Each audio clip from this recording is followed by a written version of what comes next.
Welcome to the Dynasty Effect, where the legacy of the Clash of Dynasties docuseries doesn't end, but continues. This is a podcast that puts it all together, you know? This is the Dynasty Effect. All right. Welcome to another episode of the Dynasty Effect. I'm your host, executive producer, and director of Clash of Dynasties, Ben Hada. And with me is my cohort, Aaron Waters from Pennsylvania, one of our producers and executive of OEM Interactive. Aaron, how are you, sir? What is happening, Ben? I am fantastic. Super. I gotta admit, I'm a little bit biased here for today, right? And This is one of your guests. This is one of your guests. Yeah. You had the idea.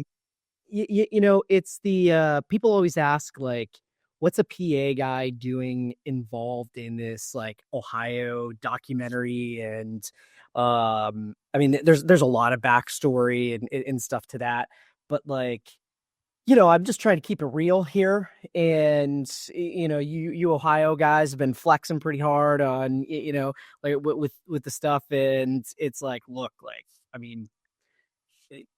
facts are facts here, right? Like, the dynasties and stuff really begin in Pennsylvania.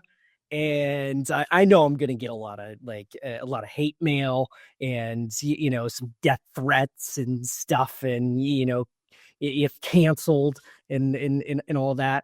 But, hey, I'm planting my flag, and I'm gonna stick by it. I mean, we're neighbors. It's the Pittsburgh-Cleveland rivalry. There's love in all hatred, right? Yeah.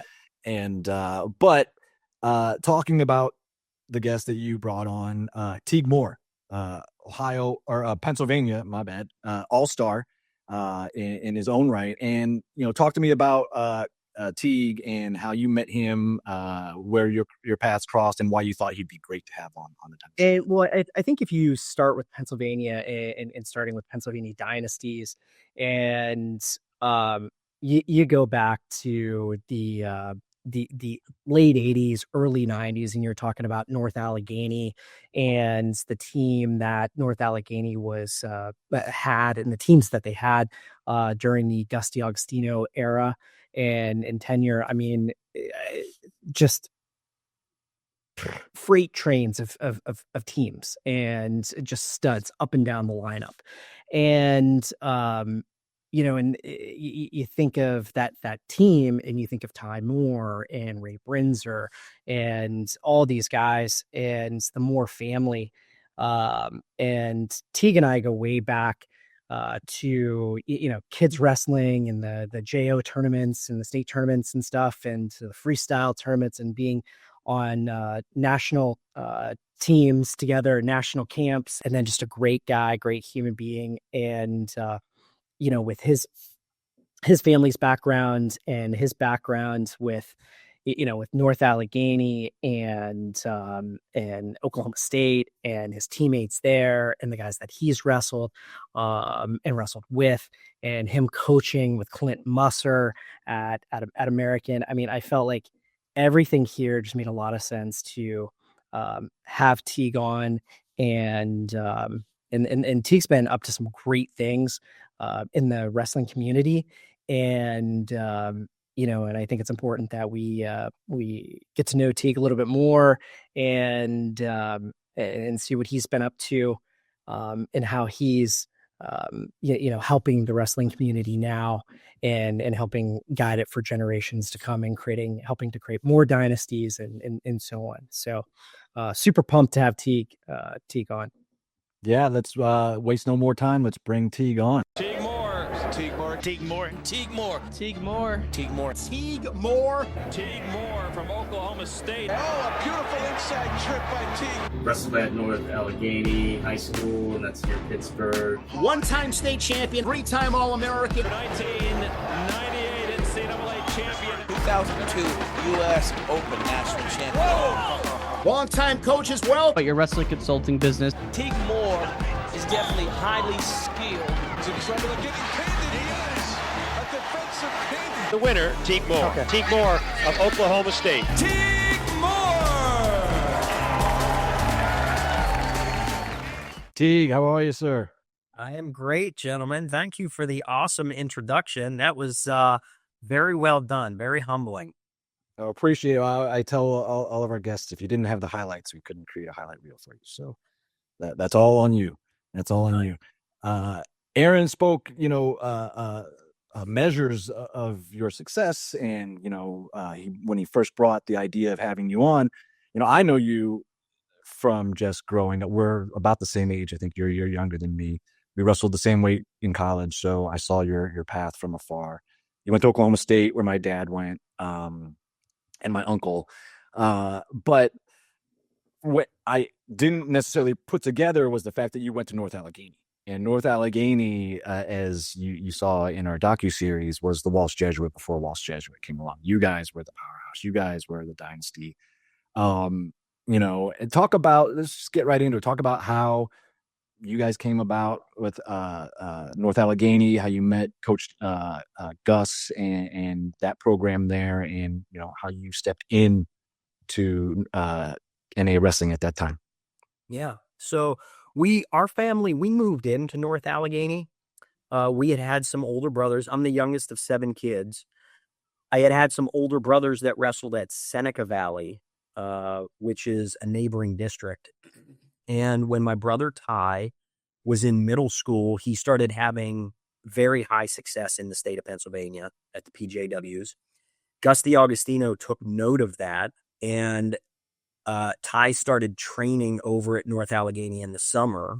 And my dad presented to the family right before 9th grade was going to start and said to my mom, "Hey, I really think it would be best if we moved Ty over to North Allegheny, and obviously Teague being able to go to school there." And so we made that move in the fall of '86 so that Ty could specifically wrestle at North Allegheny. And this was before the days of like people making moves turned into lawsuits and blocking people from competing. So we made the move. Ty entered school as a freshman, and the wrestling history kind of takes care of itself from there, right? He had a very successful freshman campaign, undefeated, a number of falls throughout that season, and fast forward to where he's a 4-time PIAA champion, one of the winningest wrestlers in Pennsylvania history. And by that time, I was into the North Allegheny program and moving forward. And what, like you said, North Allegheny was starting their uprise at that point, as far as, winning national titles. But, I think when we had our talk before, you mentioned how you were one of those little kids, Matt's side, during those dual meets. And what was your first run in with St. Ed's and, seeing that, rivalry, Matt's side? Yeah. So the year that we went to St. Ed's, the first duel between those two teams, which I believe was Ty's sophomore year, when we went to St. Ed's. And I didn't have an idea of what was happening at the time. I was just the 5th grader or 4th grader, little brother that was along for the ride. And Gus D'Agostino was always really good about bringing me into the fold, but doing it in such a way that he basically brought me around the team and said, sit against the wall, pay attention to what they're doing, don't get in their way. And he would come by and ask me questions. And at the time, I didn't realize what he was doing. I was in 4th, 5th grade. And he would just ask me basic things about the moves that they're doing. Why are they doing it? What is he trying to accomplish? And so it was a really good situation for me to watch from that perspective. At the same time, my father worked for the post office for a bulk mail center for USPS. He worked night shifts. So my dad missed a lot of the North Allegheny High School dual meets. He had to go to work. And he tasked me, a 4th grader, with setting up the old VHS camera.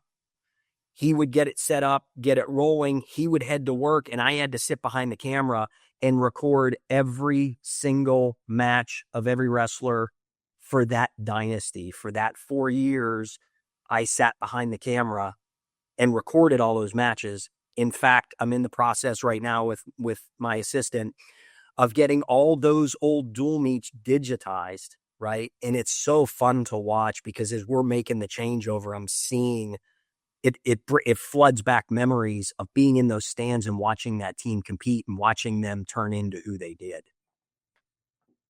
Did you see, or I mean, you saw the series, correct? Yes. Did you feel that nostalgia of being back in that moment because you came to St. Ed's in that first duel, didn't? Yes, Yeah, you were there.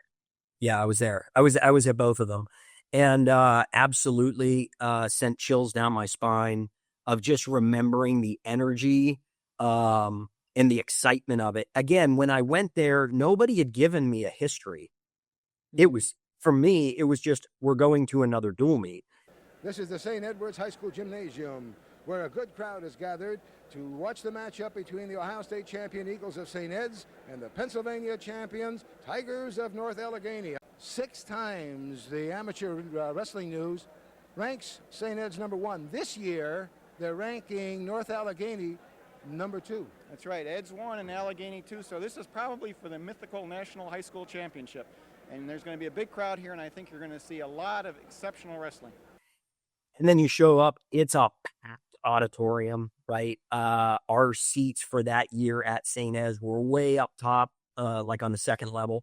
And all I knew was there were going to be a bunch of good head-to-head matchups, but I couldn't tell you the names. I knew our team. I knew our team weight by weight, guy by guy, what they were good at, what they weren't good at. And so I just watched in amazement. And we pulled out the victory. And then it really started to make sense to me because when we got home, the newspapers, the TV, and everything that came out of that was just really fun to watch and experience. Now, Teague, remind me that it was either Ty's junior year or senior year, just to give some context to, the North Allegheny team.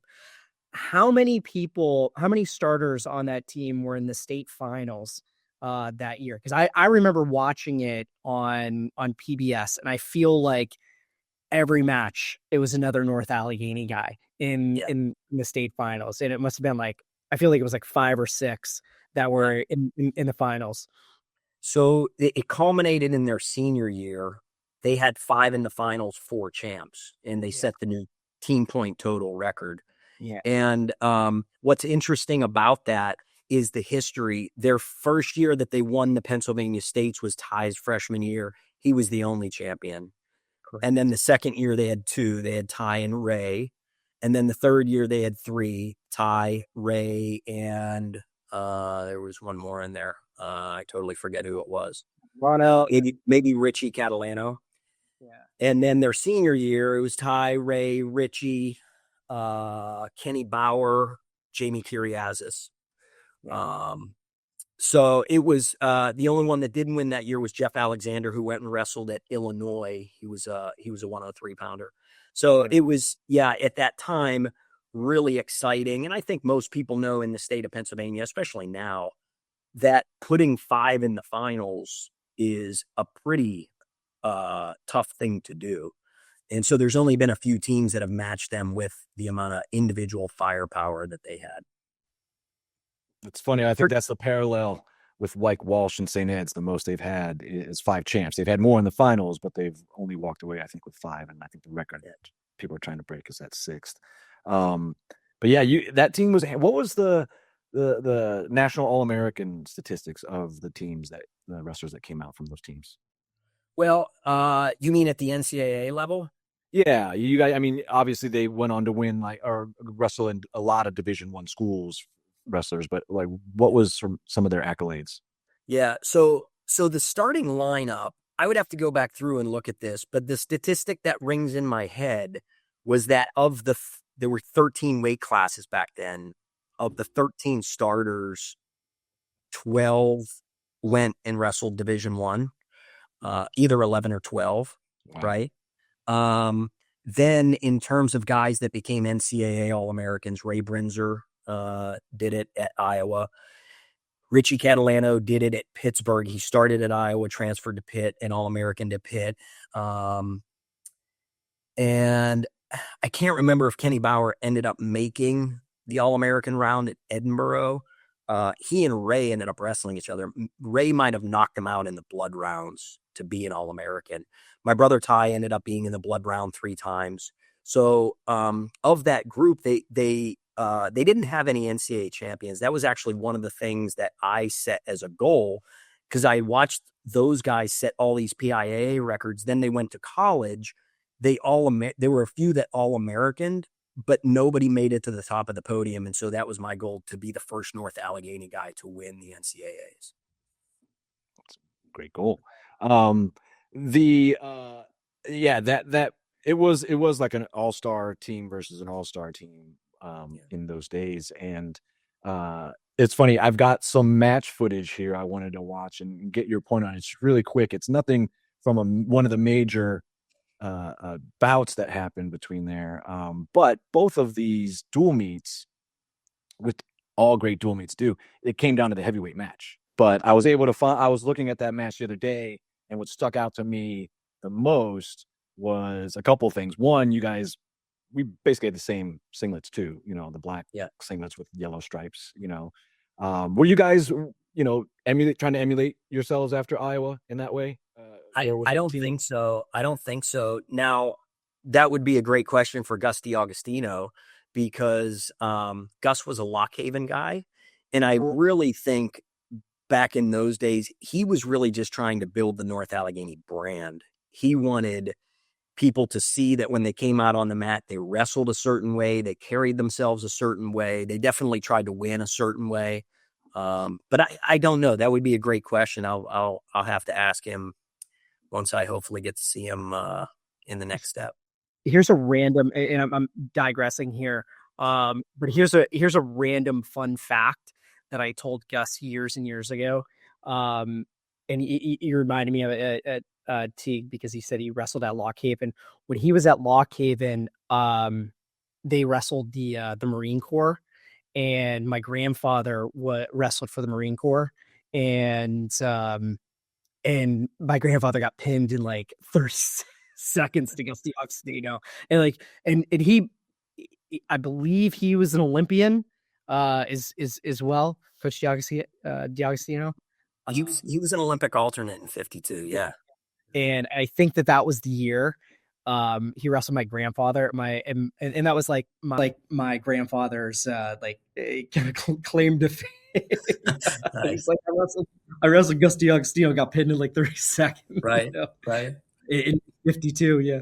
So anyway, you talked about going to North Allegheny. Was it because of Gus and what he was creating there? Is that how? Because your dad wasn't a wrestler, and we've had that running theme on our podcast. A lot of great wrestlers, their dad necessarily, some of their parents, their parents weren't involved in the sport. They just saw their child having success and wanted to create that environment. What was like having a father that wasn't a wrestler, and was it about surrounding yourself with the best people, going to where champions are being made, and creating that environment for your kid to thrive? Yeah, it was I look back on it, and I think it was very good that our dad didn't wrestle, because that allowed him to seek out the absolute best environments to put us into. And so I can't, this is a common conversation that I have with a lot of parents, is like the amount of miles that he and our mom put on the family vehicles to get Ty and I to competitions, to practices, to clinics, to camps. I mean, we literally ran vehicles into the ground till they couldn't move anymore, because we were putting so many miles on it. And my dad had a very humble approach to it. He knew that he didn't have the expertise and the answers for what needed to happen on the wrestling mat, but he was going to do everything in his power to make sure that his kids had the right direction from the right people. So we chased like Wade Chalice to clinics. We would go and find, if Nate Carr was presenting somewhere, the Moores were going to be in the audience, right? And so my dad, being the beauty of Western Pennsylvania, Eastern Ohio, is like you have a deluge of all these wrestling talents from around the country that make their way through there. And so my dad just tapped into it. And when we were able to make the connection, okay, so this is a unique part of the story. My brother Tommy who was the third boy. He had placed in the Pennsylvania States as a senior in high school for Seneca Valley. He went and wrestled at Appalachian State. He wrestled at Appalachian State from 80 to 83. Tommy came home for summer, and Gus D'Agostino called my dad and said, is there any way Tommy will come work out at North Allegheny to help some of our high school wrestlers get ready? And that was a turning point for my dad, because here's a guy that's essentially a rival high school calling to get Tom over into his room because he knew Tommy's wrestling D1 at a high level. He wants him to work with those kids. So that really turned my dad on to the philosophy and the idea that Gus was living out. Tommy went there, worked out with the guys, told my dad, hey, this room's got it going on. It wasn't that Seneca Valley just had a different MO and a different plan. And when my dad saw the two contrasting environments, he said, I'm going to try to get Ty over here as much as possible. So that's 83-ish, right? We frequent the North Allegheny room, 83, 84, 85, right? My brother gets a connection with a wrestler by the name of Eric Kolb. Eric Kolb is the son of John Kolb, who was a 4-time Super Bowl winner for the Pittsburgh Steelers. Here's the other twist to that story. John Kolb played football at Oklahoma State. So as a young kid, I'm introduced to this blonde-haired Adonis giant of a man. Great guy. An incredible human being who is saying to my dad, hey, Eric and Ty are great partners together. Can Ty come over to our house? I'm going to teach him how to lift weights. When Ty would go to his house to learn how to lift weights, I would tag along, right? So I meet this guy that's an NFL. He was a coach at that time. And there's the North Allegheny connection. And my dad said, this is the environment I want the boys to be in. And so that's why it was easy for my mom to say, yes, we'll sell the family home that we've paid off the mortgage and all that good stuff. And we're going to pick up and move to North Allegheny so that the boys can get a different look than what the older five, that experience that they got. And it turned out to be a blessing for Ty and I. You know, ultimately, I don't think we would have achieved what we did on the wrestling mats had my dad not made that connection with North Allegheny and made that move. No, it seems to be that a lot of those great coaches like Gus and Coach Ferguson and Bill Barger and Coach Urbis, they weren't the greatest wrestlers, but they knew how to surround themselves by people who were smarter than they were, had better technique, who knew how to coach. They were leaders of men. They weren't necessarily great wrestlers, you know, and I think that is a big element that maybe people need to learn today too, is that just because your parents didn't wrestle or you as parents didn't necessarily wrestle doesn't mean that your kid can't still succeed and have great success without that background. But I did want to jump into that North Allegheny match because I was watching that 88 match again, and the heavyweight match, which again is another tie to how you blend in with the Clash of Dynasties, is you were in the Pittsburgh area, grew up in the Pittsburgh area, so you were also friends and knew the Angles. And we did Kurt Angle's documentary, and when we showed his match, he was a heavyweight, but a small heavyweight, and we wrestled Alexander Turkey in the NCAA finals. It was basically like a David versus Goliath and just their height. And so I went back and I was watching the 88 match, and then it came down to the heavyweight match. You guys had a heavyweight that was like 6'6", I had to cut weight to make 275. Yeah, Brian Petrowski, yeah. Yes. So I want to play that match because, Aaron, I know you haven't seen it, but when you see this and you see how it's the match comes down to the heavyweight match. I think North Allegheny is winning by 6 and St. Ed's is losing. So they would, in order to even tie it, the guy would need to pin him. But it ended up just paralleling the next year. It also came down to the heavyweight match and went the opposite way. But let's take a look at this because I think you guys will both enjoy it. At heavyweight, you're looking at 6'6", 275-pound Brian Petrowski, a senior who's come down from over 300 pounds. He's going to be meeting Tim Riley, a junior from St. Ed's. He goes 6'3" at 205. Even a decision by Ed's here at heavyweight would only tie the bout. What a difference in weight, huh? 205 to it's all over. Somebody's going to be a real hero here, and somebody maybe not. Almost gets him here.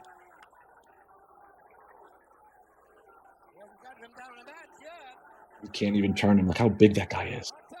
Yeah, he's big. He's tall. Who's going to get that takedown? Who's going to get it? No one has it. Oh. He got it. 106 seconds.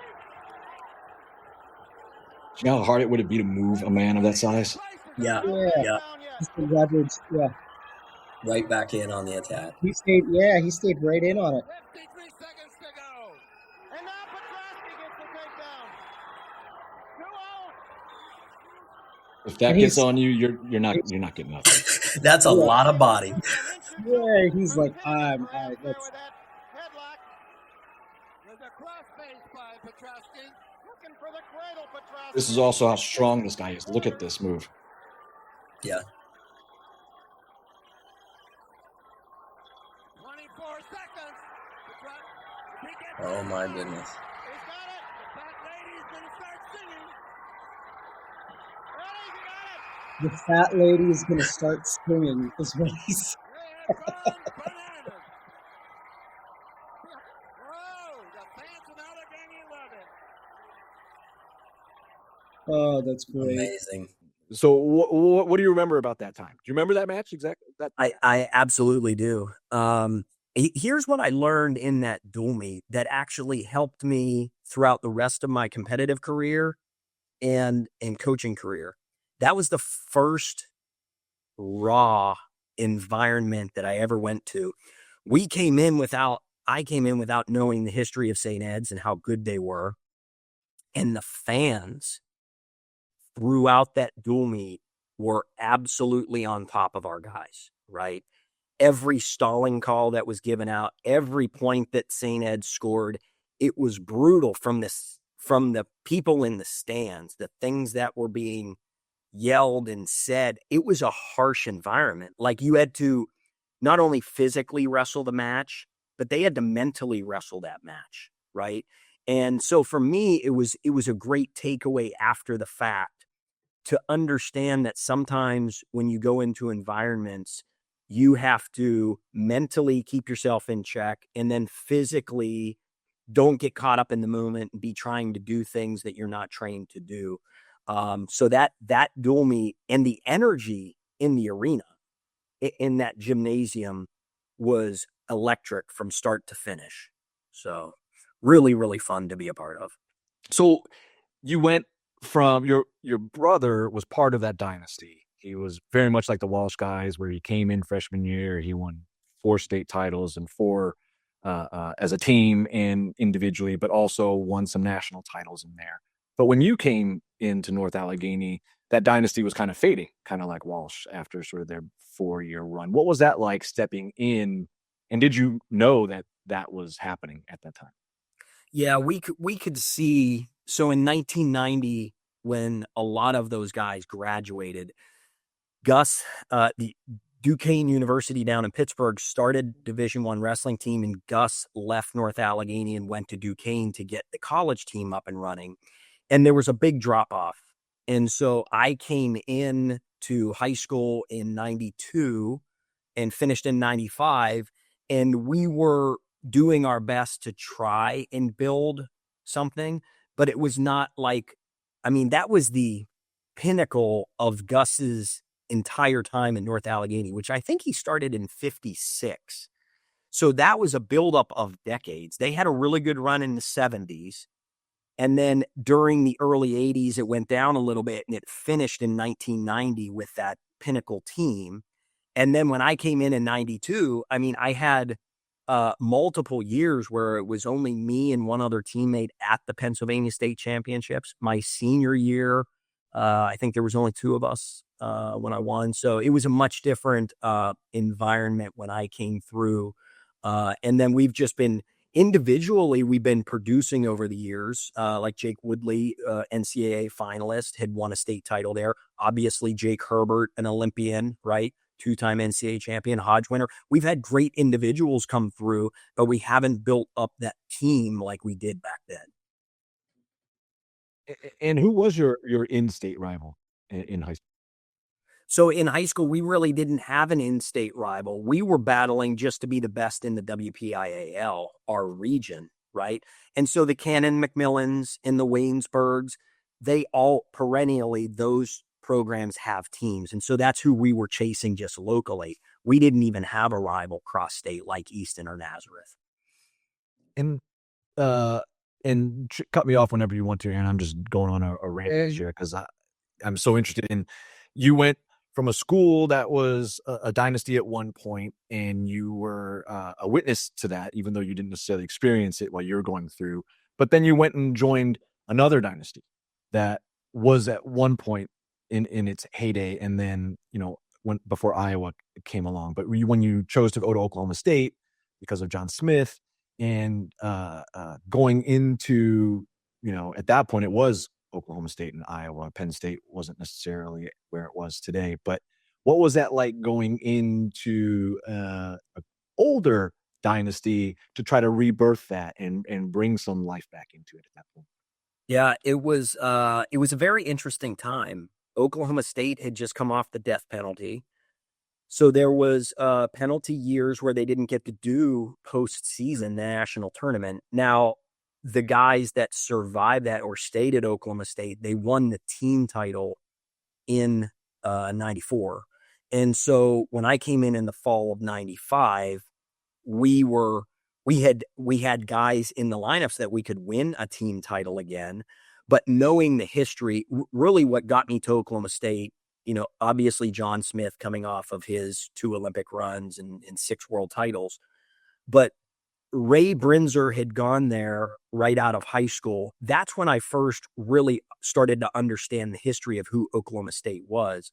By the time I was finishing high school and had won 3 junior national titles, I knew that from not only the NCAA title reign, but also Oklahoma State with Olympic gold medalists, Olympic medalists, there was a history there that I wanted to be a part of. And thank goodness, Coach saw something in me and asked me to be a part of that. And then I felt like I think many people do when you get to Oklahoma State, you feel like it's your duty to carry that forward. So it's a good pressure to help you go to the next level, to jump levels when you get there. And that definitely happened for me.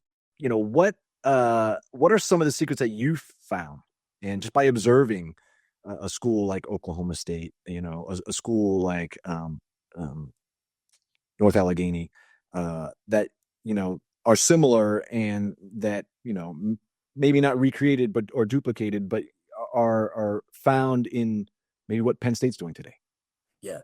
So there's a great book called The Talent Code where the author studied these places around the world that are exceptional at a single sport, right?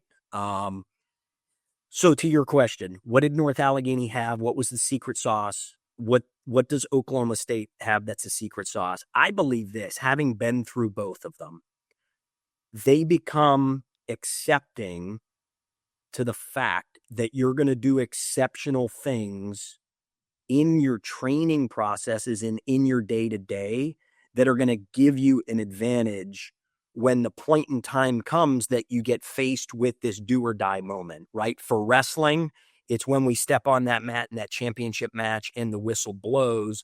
Have you done the work in the past to give you your confidence so that you can step out there and perform when you need to perform? And I feel like those environments, for me, it was at North Allegheny and at Oklahoma State, that your day-to-day life, you were so committed to what the goal was, chasing this goal. And then at some point, there's a moment where when you walk into these rooms and you look up on the walls and you see all these pictures and these names, they're just pictures and names at the beginning, right? And then there's a crossover moment when you've worked so hard, they no longer just become pictures and names, they become people that you want to be a part of. I want my face on that wall. What's it take to get there? when I show up at the national tournament, I'm going to do whatever it takes, come hell or high water, that I'm going to get my hand raised and I'm going to figure it out and get it done, right? Now, I think the processes that they go through at each place may be a little bit different, or the things that they do is unique to them. But the common ingredient through all of it is work ethic and attitude. When you are willing to do the amount of work that it's going to take to get there so you can master every position, you can understand the technical points of it, then you put the hours in to when you finally start taking it as a point of pride that when the moment comes, no one's taking this away from me. I've done enough to not only be there, but I'm going to be exceptional as I do it. That's what I really felt when I was at Oklahoma State and I saw the wall of national champions and I saw the wall of Olympic champions. I started in my sophomore year was when I made that flip. It was right after my dad had passed. I made the mental change and I said, I'm done with looking up at these names and thinking that they're different from me. I know that I'm just as good as them and I can figure out how to do it in my own way. And so then I was on the path, right? And you just commit yourself to doing exceptionally hard things. So when the time comes, you're tested and ready to be able to perform.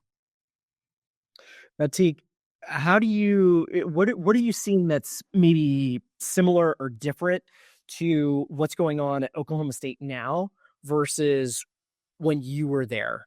And how is that, what is the coaching staff at Oklahoma State doing now to, to overthrow this, Penn State dynasty? So that's a great question because I think everybody's asking that right now. But here's what I see that's different. When I got to Oklahoma State, it was in the Gable era at Iowa. And the Gable era was about being tougher and breaking opponents, right?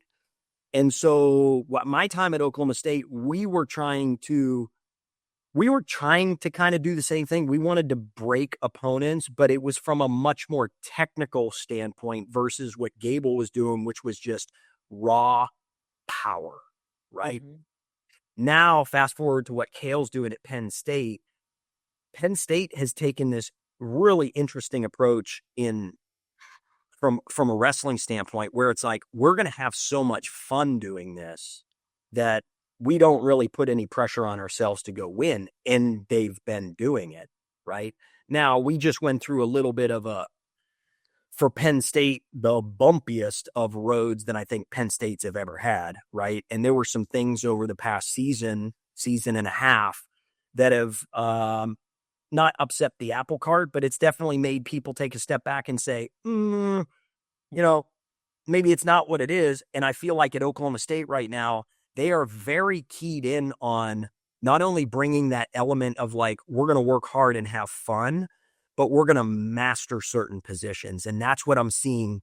The mindset shift at Oklahoma State is they are really starting to master certain things that I haven't seen.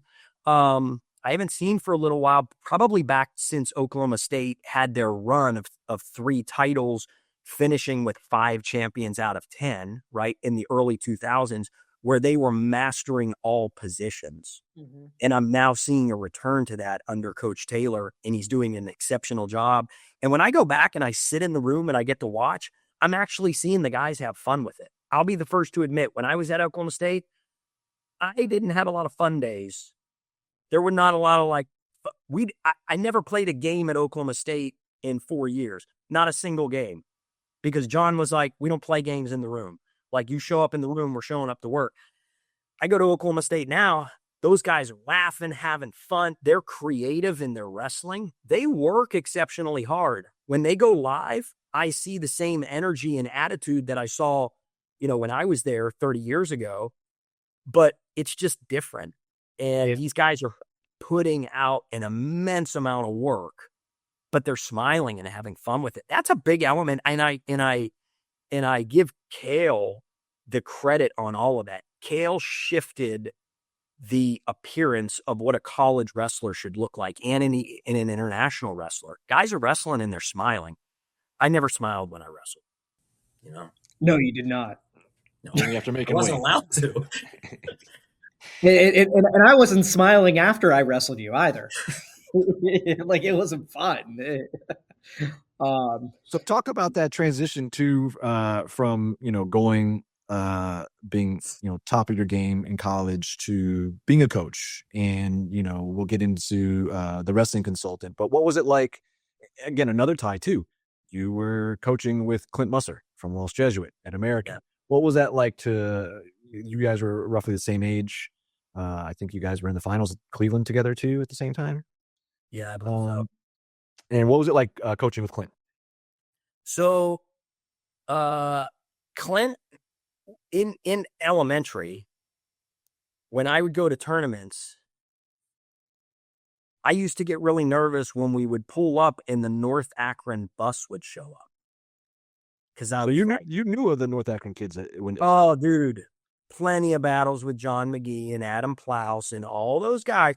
When the bus showed up, it was like, it's gonna be one of those days, right? Gritty and hard. And so Mark Angle and I, and there's a whole host of other guys that were all Americans during that time in college. When we showed up at elementary tournaments, those names from Eastern Ohio were at those same tournaments, and we were banging heads and beating each other up all the time. I look back on it, what a blessing. At the time, it was hard. It was tough, right? Because when you wrestled guys, they would run a half till your elbow is going to rip over top of your head. That was like the grittiness of it. Mm-hmm. It prepared us all. So I knew of Clint back then. And then we go through our college years. We come out of our post-college years. I go into coaching. Eventually, the full circle meets again, and I'm looking for an assistant coach to hire, and Clint was available. And so Clint and I met, had a really long conversation. And anybody that knows Clint knows that Clint went through some tough times and really did a great job of helping himself to get back on the right path. And my brother Ty had just passed from similar battles. And so Clint and I reconnected not only because of our past and our mutual respect for one another, but there was now this underlying thing that I was at that time trying to figure out how my brother Ty, who was this exceptional athlete and man, could allow what he was battling to ultimately lead to his death. I was still struggling with all of that. Clint did an exceptional job of helping me come to grips with that, right? And so not only did the pasts meet, our paths met up again, but it was in the right time, the right place. And then my coaching with Clint for that time, I absolutely loved it. Like Clint pushed me in areas that I need pushed. I think I pushed him in areas that he need pushed.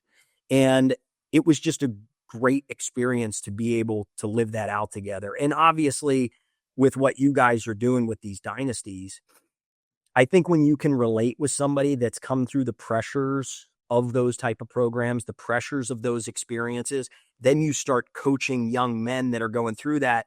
What I really liked about it is we could throw up the stop signs in front of them and say, hey, you're starting to do some of these things, probably not a good thing for the future. Let's address it now before it starts to become something negative, right? And so my time with Clint was absolutely precious. I feel like God had brought us together at that time, and just a wonderful mesh of histories and then opportunities together. No, that's wonderful, man. That's the reason that we've done the Dynasty Effect podcast, is because there's bigger stories and there's a broader net of how these two schools interacted with the wrestling landscape and the people from it at that time, and do you remember that Pennsylvania wanted to kick out the North Akron Wrestling Club from the Pennsylvania State Tournament? Do you ever remember that? Yeah, that was the PJWs, correct? Mm-hmm. Yeah. Yeah. There was at that time, I may be corrected on this, but at that time, PJWs only went out towards central Pennsylvania. I don't believe that it encompassed eastern Pennsylvania, the Lehigh Valley, what I like to call the bad part of Pennsylvania, right? We only had the good half of Pennsylvania. And so you add these kids coming in from eastern Ohio and, quite frankly, kicking our butts sometimes, right? And then it got into the little bit of a rift of like, wait a minute, these are the Pennsylvania Junior Wrestling Championships. Why are some of these kids coming across the Ohio line and being able to participate in the Pennsylvanias? Looking back on it, I didn't know any details of it. I just knew, like, are they going to be here or are they not going to be here? And if they're not going to be here, that's good. I like that. Right. Mm-hmm. So that was that. That's awesome. And for my Eastern Pennsylvania friends from the Lehigh Valley who has exceptional wrestling, it's all in gist. My girlfriend is from the Lehigh Valley, so I have accepted that there is wrestling over there in that part of Pennsylvania, and Western Pennsylvania needs to step it up and catch them where we're at right now. But Totally, they're the bad guys. Touching nerves. Talk about that too. I mean, post-college, post-competition, and we're seeing a rebirth of it now. You were part of real pro wrestling in one of its iterations. We've seen many iterations of pro wrestling come and go in our time. But what was that like to be a part of that? And then what do you see what's happening with Claw and with RAF right now? And do you see that there's a difference or more potential for them to succeed this time around? Yeah, great question. Having been a part of Real Pro Wrestling, phenomenal experience. For me, it was very educational because I saw what they were trying to do and was able to remove the smoke and mirrors, and I saw the logistics behind it. And that was like for me, people have told me I have kind of an entrepreneurial mind. I don't know if I do or if I don't, but I remember being there and watching all of it. And I was like, I get what they're trying to do. I get how they're trying to showcase it and the way they want to do it. Now, ultimately, RPW didn't make it, right? Real Pro Wrestling didn't make it in that iteration, but I think it gave the other entrepreneurs that wanted to try some of these ideas, it gave them the ability to checkbox what worked, what didn't work. What I see working right now, and they're doing exceptionally well, is I feel like RAF has tapped into a fan base that we were always reluctant to tap into in the past. We were reluctant to associate ourselves with pro wrestlers. We were reluctant to associate ourselves with fighters, right? Because we wanted to be ourselves. We wanted to be wrestlers and only wrestlers. And we stuck ourselves in a closet on the side. And then we couldn't build a fan base. Well, they are bringing in some of these other elements that I think make it more exciting. And they're bringing new fans to the sport and saying, look at our sport. This could be really fun to do. Right. And so I think Chael Sonnen's doing a phenomenal job of being the voice of that and helping push that forward. The stage of which they've now put that type of wrestling is second to none. I think they've showcased it so well. And I think Claw is doing well from their perspective, of the team perspective. Where's it going to go from here? I only hope it goes up because, even myself in 2013, a business partner and I, we did a prize money tournament, which was called First to 10, right? So even I took the shot at one time to do a prize money event to see, can we get some legs behind this and make it work? Unfortunately for me, we did the first event. We had two more planned. My brother Ty passed away, and he was actually starting to work with us on the next two events. And when he passed, I just kind of said, I'm out. So where is Real Pro Wrestling going to go from here? I think only up, because people now have an appreciation for what the sport does. Joe Rogan has probably been the best voice to take to regular sports fans and say, hey, these guys over here in wrestling, totally different from anything you've ever seen. Mentally stronger than anybody else. They've proven it in the UFC ring. Go to one of their training sessions and you'll understand why these guys are like they do. They're not doing it for money. They're doing it solely for the love of the sport and to get their hand raised. There's not a lot of sports anymore that people are just doing it for the passion and the love. And that's what we've been doing in our sport for decades. Yeah, and I think Teague, the timing is perfect for it right now. And whereas like in 2010 and 2013, like the social media wasn't as prominent as it is now in influencer marketing and tapping into these huge networks and podcasts and stuff. And even MMA is more accepting now than it was back then. And I remember in the early 2000s and, coaches, wrestling coaches just being like, this is just human cockfighting. And this is like horrible to watch. And we, it's not, what we should be advocating towards. Right. And this, like way back, 20, almost 30 years ago. And now it's just like with social media and Fox being involved. It's just, we're able to access so many different people from around the world too. And, they're tapping into international athletes and bringing back like these guys like Yoel Romero, who just, wrestled Downey. And, the guy's, how old? 48, and it's like, doing bare knuckle boxing, and then he's doing, this and you've got, guys like Bo Nickel who are, active UFC fighters and who are doing the crossover. And I think it's just really great for the sport to get that attention, for the sport, to help grow the sport. So me personally, I think that the timing of everything is perfect now. It's better than it ever has been. So yeah. Completely agreed. And this younger generation, we saw Bo Bassett take the mat in the last RAF. So being able to bring the ages of the athletes together on the stage, it's allowed us in our sport to finally have conversations and say, what if this person wrestled that person? And they're doing it, right? And so Bo versus Yoel and this one coming up, it's going to be really exciting to see. Bo is, I absolutely love Bo Nickel. I think he's an incredible mentor in our sport. He does it the right way. He's a class act all around, right?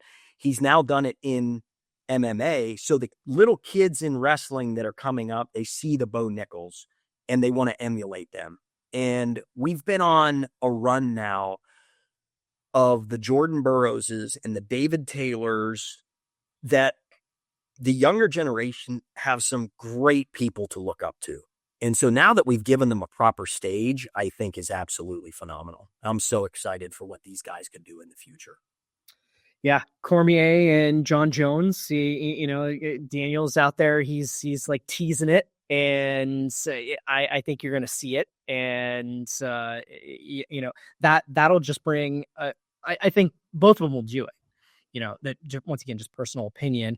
And I think that's going to just put another spotlight on the sport, on the promotion itself, and help grow the sport. And getting back to like making it fun, and it's younger generations, younger kids are going to look at it and go, wow, like I can be on that stage, and like this is fun.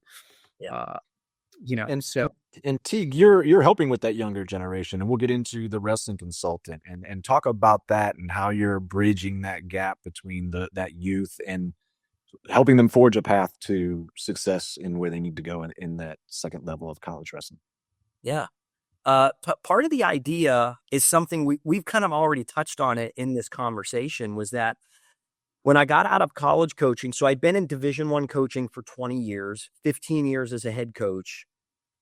When I got out, I looked at the landscape and I tried to see where is an area that I think is missing. Can I potentially start a business that could fill the void? Here's where the void was that I saw in my mind.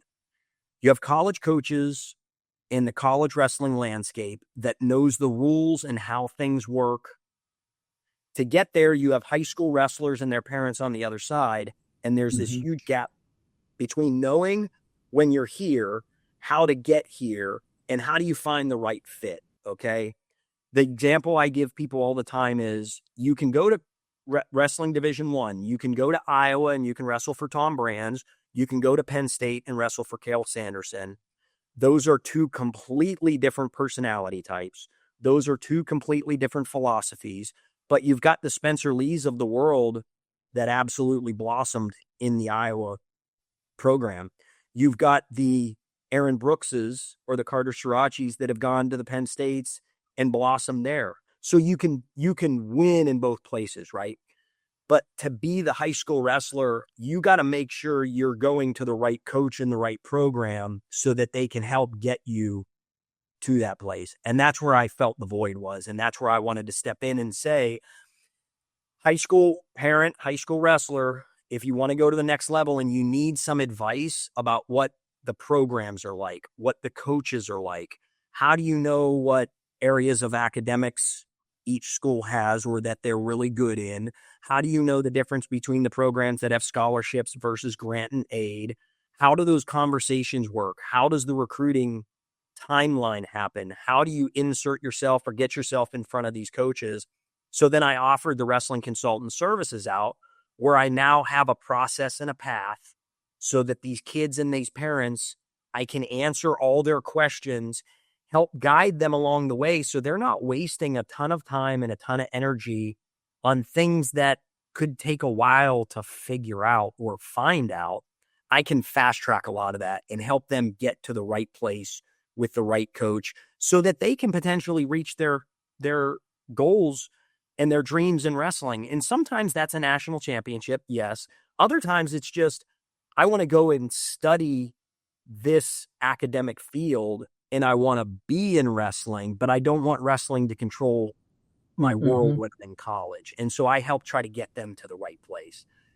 And then the other piece of the puzzle, as that all started working and taking place, I had parents of younger wrestlers coming to me. So let's use my dad as an example. Never wrestled.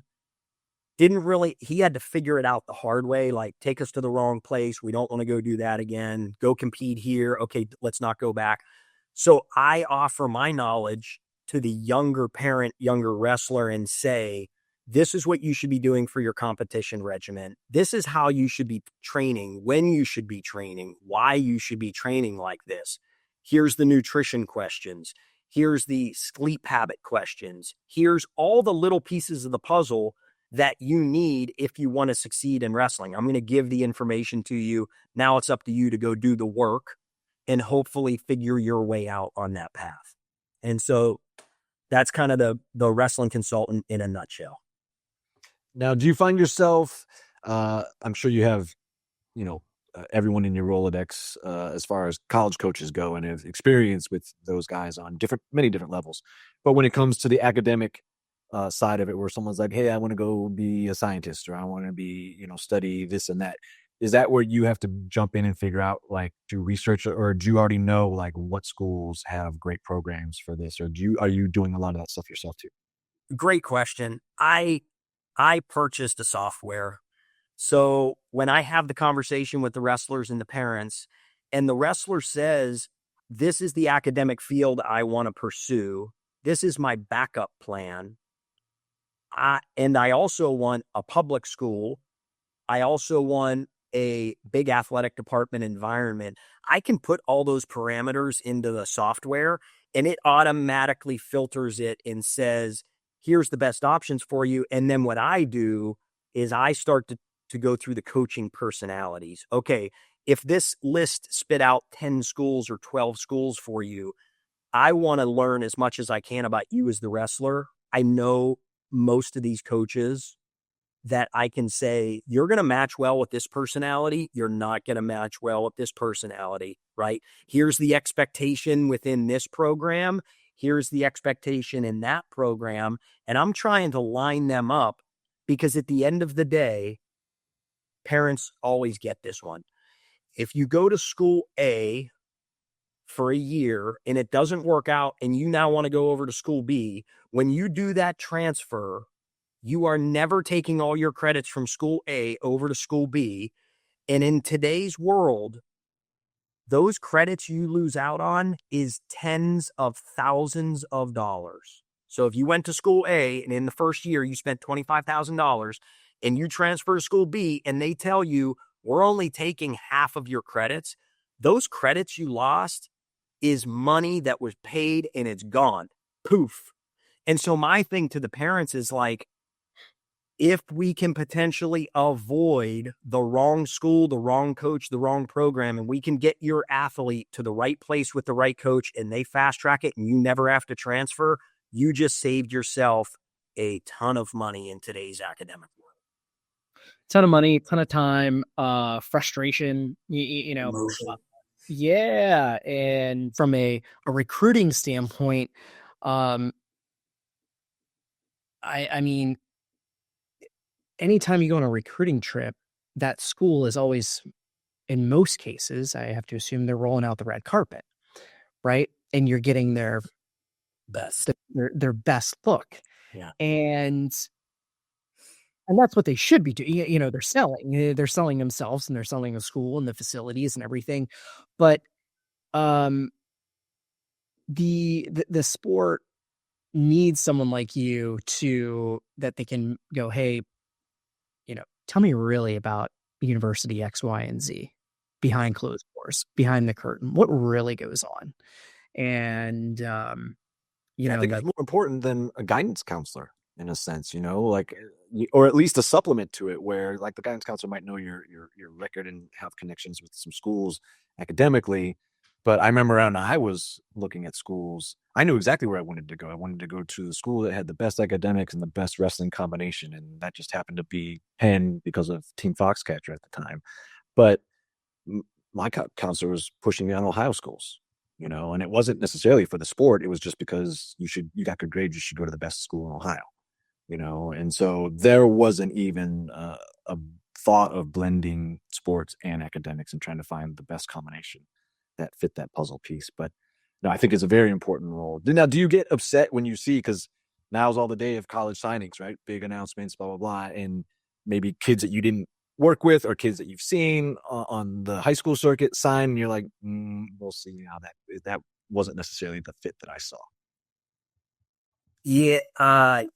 So the thing that I feel like has been a juggernaut for high school athletics, not just wrestling, but social media has pushed kids to make commitments too early before the questions are asked and the experience are taken.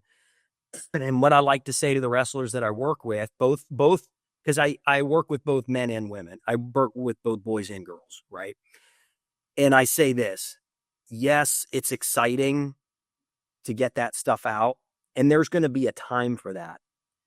But let's ask as many questions as possible before we get there so that we have an idea of what those answers are going to look like. When I do see some of these announcements, I do sometimes say, I know the wrestler and I know the college coach, or I know the college environment that they're going to, and I don't know if that's a good mix. And either sometimes now before they even go, sometimes they do go and they compete there and they decide they're going to transfer and go somewhere else. And sometimes they very easily could have seen the writing on the wall with just a few questions and or some advice on the experience in the process, so that they would have known, here's a hurdle you're going to have to overcome, or here's a challenge that you're going to face because of that. You might want to really go and see that through before you do make your commitment and before you do go to school there, right? And so, look, I've learned this over my time. The number one reason why I saw transfers back when I was coaching, the number one reason was distance from home. That was usually the number one culprit. They made a decision. They went to school there, and suddenly mom, dad, grandma, grandpa, Aunt, Uncle Joe and Aunt Kathy weren't in the stands for their matches, and they had that their whole life. But now they were just a little too far away from home. So in their second year, their third year, they said, I want to get closer to home. That still happens. Now also you've got the element of NIL. So now they're going places, they're having success, and somebody else comes to them and says, hey, do you want to come look at our roster? Because we've got the ability to give you X if you do make the change. So now there's a little bit of a new element in there, which I also think in the early stages, if you ask the right questions, you could maybe get some of the answers that could even curtail the NIL change if you ask the right questions in your recruiting process, right? But that's the world we're living in right now, and it's changing ultra fast. I mean, if anybody's paying attention to the college landscape, not just wrestling, I'm talking athletic departments. These conferences, these athletic departments are getting purchased up by private equity. It is going to drastically change the college athletic landscape over the next 10 years. Drastically change it, even from what we see right now. I talk to people all the time, and they're like, man, can you believe college athletics? And this is crazy. Wait until you see what's coming in the next 10 years. Yeah. Because when private equity steps in, the gloves are off. Everything's going to change now when private equity stepping in and saying, we're giving an athletic department $30 million. Guess what? Joe, athletic director, isn't making the decisions that he used to make 10 years ago. The answer into a board. Yeah. It's going to be interesting. Absolutely. Well, listen, we got a few things that we want to do before we got to bounce. I know we got a short time here, but one segment that Aaron and I always like to do is what we like to call fact or fiction.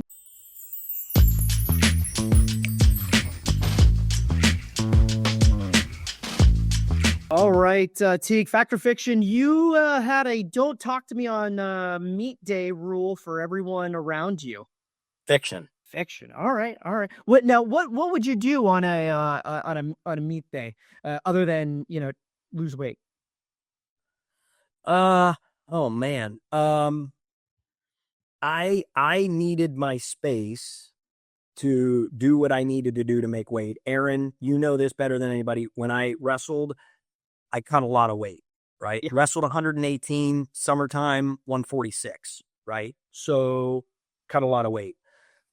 On match day, go away from me. Let me do what I need to do. The only people I wanted around me, my coaches and my teammates. That was it.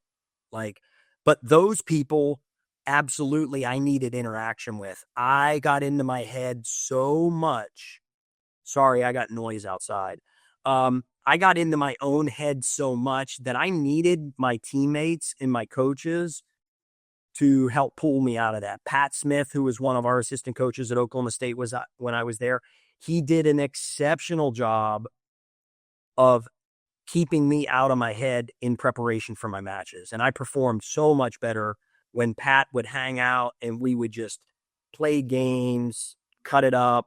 It made me a way better performer when I stepped out on the mat. Nice. All right, here's the second one. Fact or fiction, you were once taken down by a random guy at Illegal Seafoods in Boston in front of your whole team. Fact. Tell us that story.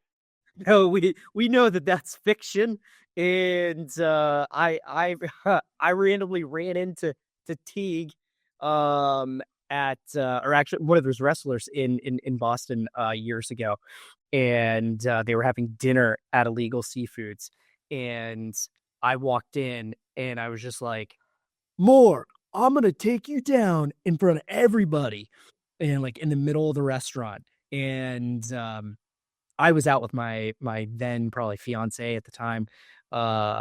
and she, like, my wife doesn't know, has never seen the wrestler side of me, and she's like, what is going on? And probably had an adult soda in me or two, and was ready to get taken down by Teague in front of the whole AU wrestling team. Well, I got a So factor. it was fact. It was fact. Here, I got one for you, Teague. If you were going through the recruiting process today, you would make a very different college choice than you did back then. I don't think it would be very different. I only Still would have gone to Oklahoma State? I only took 2 official visits. I did my official visit to Penn State. I did my official visit to Oklahoma State. Came home and I called Cornell and said, I'm going to Oklahoma State. If I were Teague Moore at North Allegheny High School, 2025, I probably would take my visit to Penn State if they would have me. And then I would have called Oklahoma State and said, I'm probably staying close to home. But now, with all that being said, who knows, right? Yeah. Like, Bo Bassett's over at Virginia Tech, and I think there were a lot of people who thought Bo was going to be going to Penn State. Jax Forrest, people thought he was going to be going to Penn State. Look, right now, if I were coming out of high school with what Penn State has been doing, I probably would lean that way. But, you know, there's only 10 starters. And so maybe I would make that trip to Oklahoma, you know? So. And then last question, we always like to ask, who is on your Mount Rushmore of wrestling? Ooh. I got a couple of Mount Rushmores. Yeah. You can have as many heads as you want. Shane Sparks had 5 heads on his. So if I would say like this, I'll do an international Mount Rushmore, I'll do a college Mount Rushmore, and then I would do a Pennsylvania Mount Rushmore. Oh, I love it. This is nice. Right. So internationally, I would probably say Medved, Satiev, John, maybe Valentine. And I'm partial because those are all my freestyle favorites. If I were extended into Greco, I would probably say Karelin would be on there and maybe Lopez would be on there. So maybe 6 on the international. Okay. Rushmore, right? If I were to say NCAAs, I would probably go pretty easy. I would say Kale, Pat, probably Dake, and maybe Stieber. Nice. So that would be my college Mount Rushmore, right? If I had to do a Pennsylvania Mount Rushmore, man, I might get punched in the face at Legal Seafood the next time I go.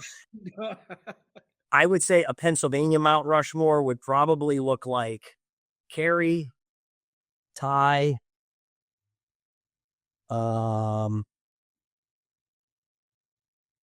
Kurt. And Kerry Colott, Ty Moore, Kurt Angle. Yeah, sorry, I didn't say last names. And maybe, man, 4th one. There's been some killers. I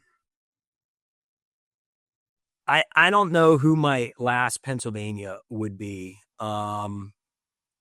Such a tough one. I just feel like for those guys, because I got to see them and measure them against what I'm seeing right now, I'd probably say like Bo would probably be the 4th, because when I look back, when I saw guys compete, when I saw my brother Ty compete, he was exceptional at beating his opponents. He was exceptional at it. Kerry was exceptional at beating his opponents. Kurt was exceptional at beating his opponents. And I got to see all those guys in real time. And over my years of recruiting, watching the Pennsylvania States, I got to see the generations, right? And sometimes you got a spark. You have a guy that comes in and wins, but maybe the people he's competing against don't measure up against other people's opponents. those guys all wrestled really tough opponents, as did Bo. I think Bo, he unfortunately, the PIA made the decision that he did, but I think he's an exceptional young man. I think he's an exceptional wrestler, and probably he's going to stand out over the test of time about how good he was and how dominant he was. So you just stir the pot with this one. Yeah, I know this one's going to sting maybe a little bit. Jeremy, Hunter. Yes, it stings. I don't mean to, like. Now that's a long story. Yeah. Yeah, I was gonna bring that match up, but we just didn't have time for that. So yeah, it's a tough one. In the 2 weeks, they changed the rule where we're from, and we had to wrestle. If anybody knows the Whippeal, we had to wrestle the Whippeal 2 weekends in a row before we went to Hershey. So I beat him. I lose to him in overtime, right? So he is. I mean, look, Jeremy's doing a great job. He's leading Illinois right now, and as a human being, he helped develop me into the wrestler that I am. If you take Jeremy Hunter out of my timeline, Teague Moore doesn't become who he is, right? Along with Mark Angle, Eric Guerrero, right? Like there's people along the way that made me succeed. And if you pull any single one of them out of my development, I don't become who I am, right? Jeremy Hunter not only made me want to be the best in Pennsylvania, we wrestled in the finals of junior nationals. Yeah. You wrestled at the Olympic trials. So we did it youth, high school, college, international. We were always competing against one another. We even went through some times where we trained together, and he made me better because of us training together. Yeah, I think that's a great point that is made all across the Clash of Dynasties, is that some of our greatest losses propelled us to some of our greatest successes, and it's really more about the losses than the wins, that you remember and that really have an effect on your life. But wanted to thank you for coming on. Wanted to thank Aaron for suggesting we have you on. And I think you are one of those guys that defines the Dynasty Effect, in that you just crossed paths with a whole lot of St. Ed's and Walsh guys during that time period. And you came at it from a different angle. So appreciate you being on our show. And I appreciate you guys having me. I'm very humbled and very honored that you guys would have me. And I just want to say what you guys are doing for our sport, I think, is exceptional. To be able to educate our younger wrestlers and maybe new fans that are just coming into the sport, to be able to share the history of what's happened for decades, right? This isn't like we're not just looking a few years back. We're looking decades of who got us to where we're at right now.